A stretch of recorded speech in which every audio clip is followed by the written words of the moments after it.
Then, in the meantime, a Lorain County woman is asking a judge for mercy for the husband who stabbed her multiple times. Everywhere at 5, Aria Janelle walks us through this unusual request. More importantly, I committed crime against my wife and family. 79-year-old Woody Francis in tears as he takes responsibility in a Lorain County courtroom for doing the unimaginable to his wife Deborah.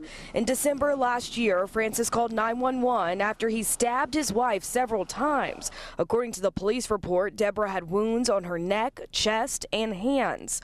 On the day his trial was supposed to start, Francis pleaded guilty to several charges, including domestic violence and assault. Today, Deborah's physical wounds have healed as she sits right next to her attacker, asking the judge for one thing. I'm just for this to be over with and us to go on with our lives.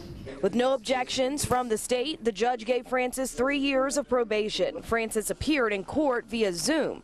His attorney says he's currently at a medical facility in Piketon, Ohio. They did not disclose why or how long he's going to be there. For 19 News, I'm Aria Janelle. Everywhere at 5, Cleveland police have made an arrest in recent car break-ins at churches. These have been happening all over the city. Now a 14-year-old is in custody. Police arresting him Sunday during an unrelated incident. Authorities also finding several guns on him. These break-ins concerned many people disrupting their visit to church. Now the suspect will face charges in the juvenile court system.